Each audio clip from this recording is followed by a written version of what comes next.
guys, welcome back to another episode of the Spin Cycle podcast. I am your host, Kiara McKinney, and today we have a pop music filled episode once again. Today we're going to talk about Man's Best Friend, Sabrina Carpenter's brand new album, as well as the VMAs, which are coming up on Sunday, September 7th. So let's dive in. Okay, first, we have to talk about Sabrina Carpenter's seventh album, Man's Best Friend. She did not just drop an album, she dropped an entire era. And I don't mean just for her, Sabrina Carpenter, I mean for pop music at large. Something that she is doing better than anyone else in the music industry right now is something called nostalgia stacking. And what I mean by that is it's a lot of different genres. Sure, everybody's kind of doing that, but it's also inspired by a lot of different periods of time. It's, sequined 70s disco colliding with 80s pop, with also a vintage 80s, 90s country twist, all wrapped up in a very like Y2K era packaging. So she's like not just getting stuck in one retro lane, kind of like Dua Lipa or Miley Cyrus. And I don't mean that as shade. I love both of those women with all of my heart, seriously.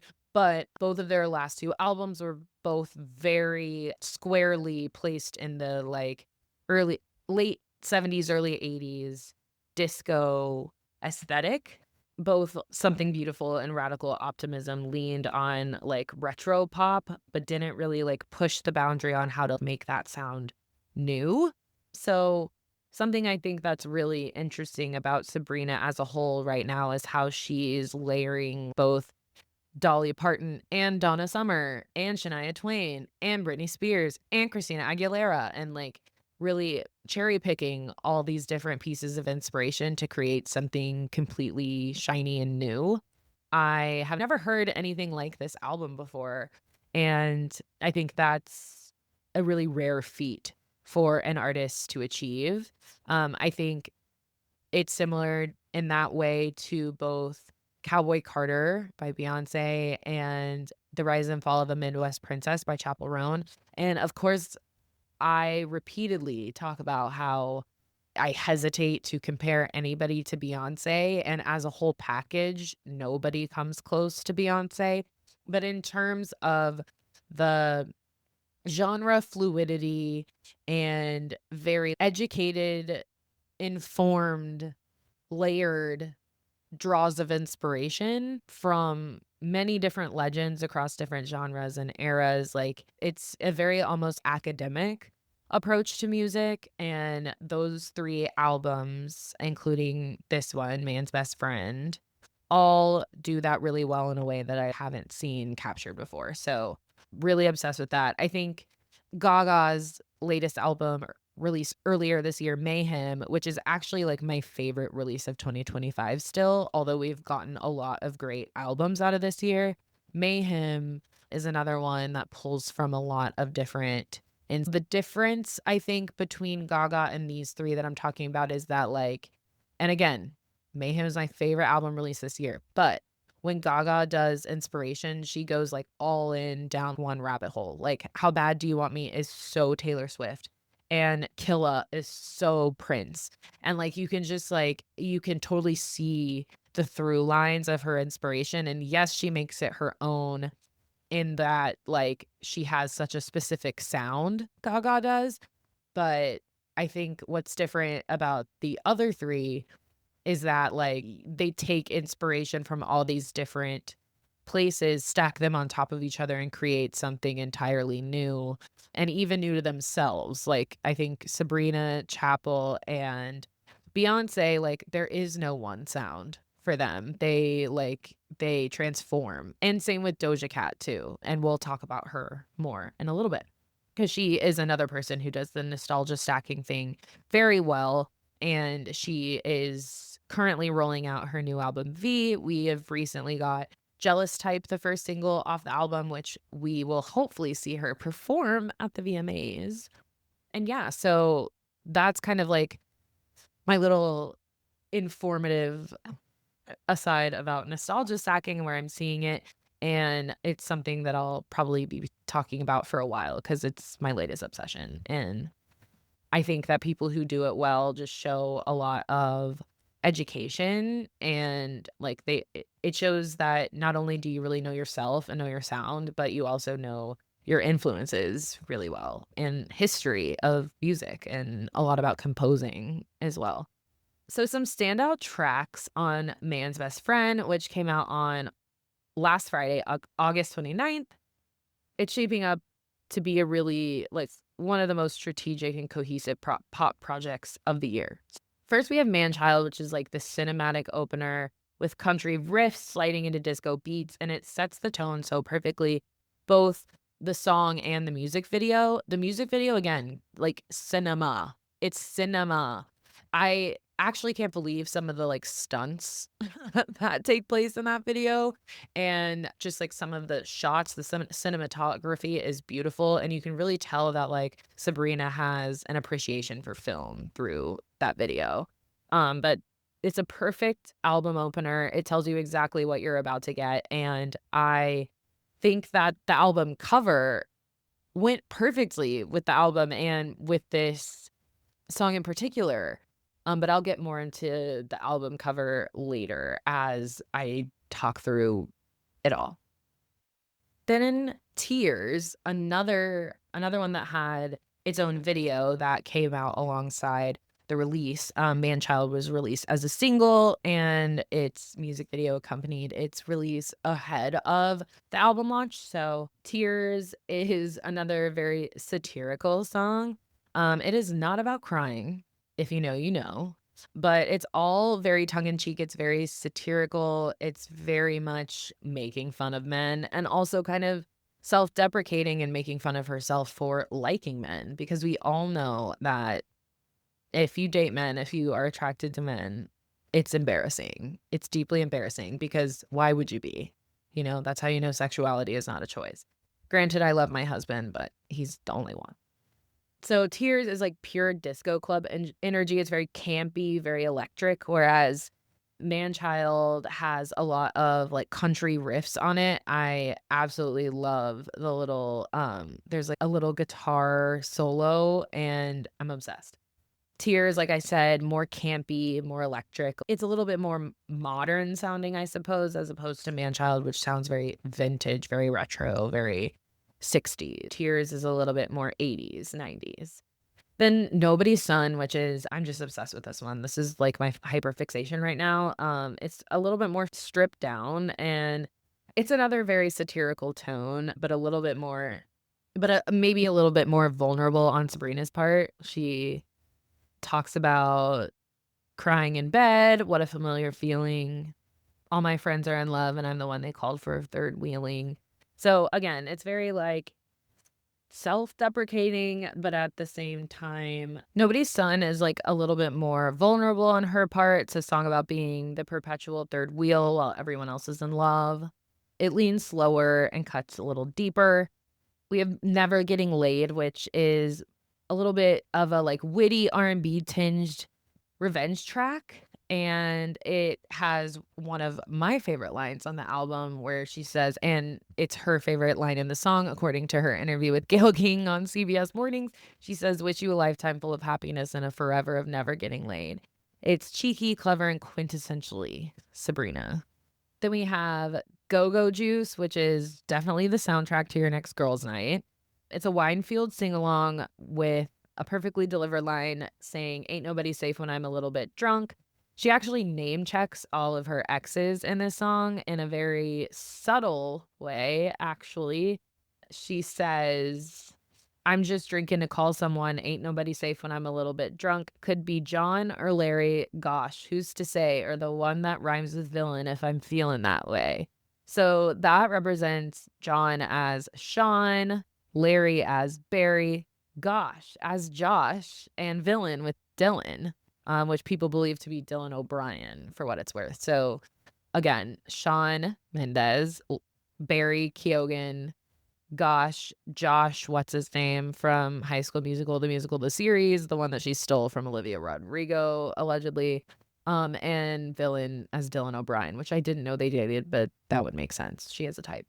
But I really like this song as well. And then House Tour is one that people are like going crazy for. That seems to be the general consensus as like the album favorite. I think people are really wanting it to be the next single. That one's a little like sly. It's definitely like very metaphorical, though she says in it, and I swear this isn't a metaphor. Very Sabrina.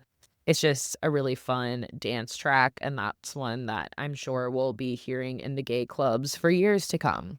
So last year, at the VMAs, Sabrina cemented her breakthrough. Espresso won Song of the Year, and I wanna say she won Best Pop Album at the VMAs. She definitely did at the Grammys. And the VMAs last year were kind of her, like, coronation moment. It was very much like a "you've made it" kind of thing for her, and this year, she's arriving with a whole new project and a performance that could hopefully mark the beginning of her legacy era. So I'm really hoping to see another fun medley, much like last year, that incorporates a lot of humor and dancing. It was kind of like variety show-esque from last year. Is very akin to her Christmas special that came out on Netflix that I watched like 30 times. So I'm hoping to see another like variety show style performance from her. And I can't wait to see which tracks she pulls out from Man's Best Friend. I would imagine we're gonna be hearing House Tour. Like I said, it seems to be kind of the general favorite. So I'm kind of thinking it's gonna go Man Child, Tears, House Tour, but who knows? Who knows? Something else I kind of want to talk about in relation to Sabrina and her latest album is like this showgirl aesthetic that we're seeing everywhere right now. And I know I've talked about it a little bit, but I think it's really interesting how much, like I've mentioned disco a lot. We're seeing a lot of disco. We're seeing a lot of 80s. We're seeing a lot of showgirls. We're seeing a lot of like this same kind of aesthetic. Miley Cyrus on her album Something Beautiful, she like nodded to a lot of 80s rock icons like Joan Jett and Pat Benatar with the gritty raw vocals layered on like the 70s disco style dance floor ready tracks with a little bit of like an ABBA twist on it. And then Cowboy Carter following up Renaissance's futuristic feel. She focused, of course, on country, Americana, and folk and R&B and Afro beats, and the costumes and live visuals presented a more like rodeo queen showgirl crossover that felt equal parts Dolly Parton and Betty Davis. And then, of course, Chappell Roan and her debut album that earned her Best New Artist at both the Grammys and the VMAs. The Rise and Fall of the Midwest Princess was very rhinestones and drag pageantry meets small town rodeo aesthetics. And she sounds very akin to the Kate Bushes of the world, but has similar aesthetics to that of Freddie Mercury.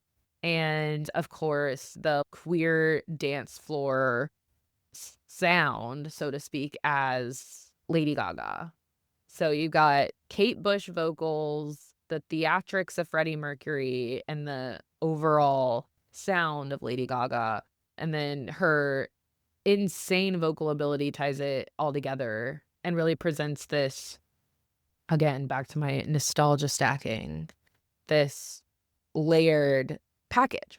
So I started to kind of look into why is this resonating so much now. So much like disco in the 70s, disco also rose out of social unrest and the sparkle, in this case, the glitter and the rhinestones and the feathers and the boas. It's all being used as a sort of cultural armor. So instead of reflecting the darkness of the time back to us, our music artists today are leaning into campiness and maximalism as an antidote to the depression. So here they have us helping us kind of disappear into a sort of quasi alternate reality. It's less about the nostalgia of the past and more about creating a glittery refuge in the now.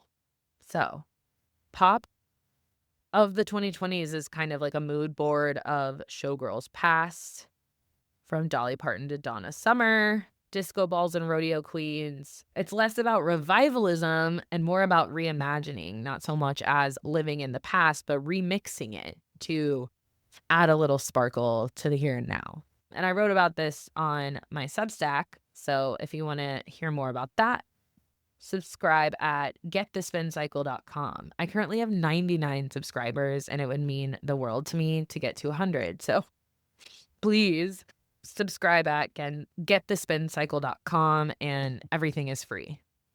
I will never charge you to listen to me ramble. Unless you want to. Feel free. Pledge. Okay, back to the VMAs. So here are my predictions, my official predictions. I love to act like pop culture's like sports, and like there's no way to bet on the VMAs, but if there were a way to bet on the VMAs, I would be doing that. The VMAs are my Super Bowl. This is like the most important day of the year to me. I love the Grammys, don't get me wrong. Like, I'm here for the Met Gala, and I'm here for, that's not an award show, but you know what I mean. But like, I look forward to the VMAs all year. It's my absolute favorite thing. Oh, here are my predictions based on my obsessions. Okay, best new artist. I think that this is going to be somber. I think MTV loves a coronation moment, kind of like they gave Sabrina last year. And I'm not into somber. I like maybe one of his songs, but I just see this little guy everywhere, and he seems to be having a similar kind of year that Chappell Roan had last year. So I'm seeing some parallels, which leads me to believe that he is going to be crowned Best New Artist this year. And the other contenders for Best New Artist are Alex Warren, Ella Langley, Gigi Perez, Lola Young, and the Marias. And I'm personally a huge Gigi Perez and Lola Young fan. I'm actually going to see Lola Young in November. I'm very excited. I would love to see one of them. I just have a feeling that it's going to go to somber. Okay. And then my song of the year prediction, this one's a big bummer because I'm not into who the winner that I think it's going to be. So the nominees are Ordinary, Birds of a Feather, I Love You, I'm Sorry, Die with a Smile, Apartment, and Sports Car. And like, I'd love to say that I think Sports Car is going to win, but I don't think there's any way that is the case. I think it's a toss-up between Ordinary and Birds of a Feather, and I have a feeling it's going to go to Ordinary. But the VMAs does love Billie Eilish, so maybe I'm wrong. I kind of hope I'm wrong. So Alex Warren is also, like I said, nominated for Best New Artist, but like I haven't heard a single song from him other than Ordinary, and I only heard Ordinary on TikTok. And I think it's weird that TikTok is like determining VMA nominees now. But yeah, Ordinary is everywhere, from your For You page to the radio to your doctor's waiting room. It's been everywhere. Okay, and then some other predictions I have. Best pop artist. This category is fucking stacked, y'all. We've got Ariana Grande, Charlie XCX, Justin Bieber, Lorde, Miley Cyrus, Sabrina Carpenter, and Tate McRae. Okay. Now, who I want this to be and who I think it's going to be, I think are different. I would love to see Sabrina Carpenter or Charlie XCX win this, but I have a sinking feeling that it's going to go to Tate McRae. And listen, I love Tate McRae. Okay? I love her. She's great. And she's worked really hard. Okay? She is a hard worker, and she's a diva, and she's the next big thing. Love her, love her, love her down. Okay? But let me repeat again. It's nominated Ariana Grande, Charlie XCX, Justin Bieber, Lorde, Miley Cyrus, Sabrina Carpenter, and Tate McRae. So honestly, whoever wins, like, that's really the biggest award of the year. Best pop artist of the Grammys right now, That is a stacked category. So I'm interested in seeing who wins, and I'm interested in seeing how that translates to the Grammys later on this year. For Best Album, Bad Bunny's Debí Tirar Más Fotos. Debí Tirar Más Fotos. What's sad is I like kind of speak Spanish, but like I'm pretty bad at conjugations. Let's see what this means. I think I know what it means. I should have taken more pictures. Okay, so nominees for Best Album: Bad Bunny, Debí Tirar Más Fotos, Kendrick Lamar, GNX, Lady Gaga, Mayhem, Morgan Wallen, I'm the Problem, Sabrina Carpenter, Short and Sweet, The Weeknd, Hurry Up Tomorrow. I think it's fucking crazy that Morgan Wallen and The Weeknd are nominated here. I think that's fucking nuts. I don't understand that. I would like to see GNX or Mayhem win. Short and Sweet, like that era's over. Homegirl has a whole nother album out. Like, I don't need Short and Sweet to win anything else. I would love, love, love to see GNX or Mayhem. I did love Bad Bunny's last album, but I liked the one before this one better.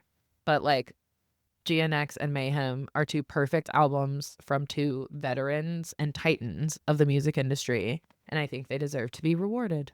There are a couple new categories added this year as well, which is a little bit interesting. We have Best Country this year for the first time, and the nominees for that are Chris Stapleton, Think I'm in Love with You, Cody Johnson, Carrie Underwood, I'm Gonna Love You, Jelly Roll, Liar, Morgan Wallen, Smile, Lainey Wilson, 4x4 by You, whatever that means. I don't know any of these people. I mean, I do. That's a lie. I'm actually taking my nieces to see Megan Maroney in October, but I only know one song by her, and it's not this one. I actually do like Cody Johnson and Chris Stapleton. I think Lainey Wilson's twang is a bit much, but I like her song with Post Malone, Nosedive. Okay, Video of the Year. Obviously the biggest award at the VMAs. This year's Video of the Year nominees are Ariana Grande, Brighter Days Ahead, Billie Eilish, Birds of a Feather, Kendrick Lamar, Not Like Us, Lady Gaga, Bruno Mars, Die With a Smile, Rose and Bruno Mars, Apartment, Sabrina Carpenter, Man-Child, The Weeknd and Playboy Cardi, Timeless. This is also a really hard category. I have not seen the Apartment music video or Brighter Days Ahead, but I think Not Like Us's music video is like legendary. I don't think any of these other videos can really touch it other than Man-Child, because it was such a cinematic masterpiece and really should win an Oscar or something. I mean, two different kinds though. Like, they deserve best video for two different reasons. The pure cinematic value of Man-Child is untouched. I've never seen a video like that. If you haven't seen that video, please go watch it. It's basically a Western movie. That was a movie budget. So that deserves some recognition. However, Kendrick Lamar's video also contained layers and layers and layers. And the days after that music video dropped, I seriously watched it, I don't know, like 15 times. I watched it over and over again, and I found new little Easter eggs every time. And every time I logged on to Threads or Twitter, I saw somebody else discovering a new Easter egg. It's just insane storytelling. Also legendary, like I guess final blow of a rap beef. So I don't know. It's a toss up between those two, but I'd really, really like to see Not Like Us win. But if Not Like Us does not win and Man-Child does, I won't be pissed. But I will be pissed if any of these other videos win, including Lady Gaga and Bruno Mars, Die With a Smile. I'm sorry, I love you, bye. Sorry. Whatever. And then I'm manifesting that Taylor Swift will drop some kind of The Life of a Showgirl bombshell, because it's Taylor and the VMAs. She loves to announce things at the VMAs. She loves to drop Easter eggs at the VMAs, and she loves to get drunk and dance at the VMAs. So I'm really hoping for not only some really good footage of Taylor Swift dancing and flashing that fucking rock on her finger. I didn't even talk about that, but there's so much going on. I don't have time to talk about the engagement on top of the VMAs, on top of album reviews. Okay, I'm only one person. Anyway, but I feel like I could see her releasing a single or like doing a surprise performance. Maybe she joins Sabrina, since Sabrina's confirmed to perform, and Sabrina is featured on The Life of a Showgirl, it would be iconic and legendary to debut those songs on the VMA stage, because after the Eras tour, I can't imagine that she's planning on going on tour anytime soon again. So I think maybe it would be cool if in this era, instead of concerts from her right away and instead of a tour, if we just got her making the rounds at award show performances. I think that would be really cool. And I miss the era where people used to drop singles. Like, where are the singles? It's like Sabrina, she dropped one single and then dropped the album. It's like, can't you just I need more breadcrumbs than that. I need to be breadcrumbed. So yeah, between Doja's new era debut and Sabrina's, Gaga's return to the stage, Kendrick's dominance, Taylor's looming chaos, I feel extremely excited about the VMAs. It feels stacked with possibility. So I'm excited to see who steals the night, which performances are instant classics, and if we're headed for a full-blown pop culture reset. Only time will tell. I'll be watching with popcorn. All right, I hope you enjoyed today's episode of The Spin Cycle. Join me next week for a recap, what I was right about, what I was wrong about, what I hated, what I loved. And we'll also be previewing the Emmys next week, because the Emmys come back on September 14th. So, bye.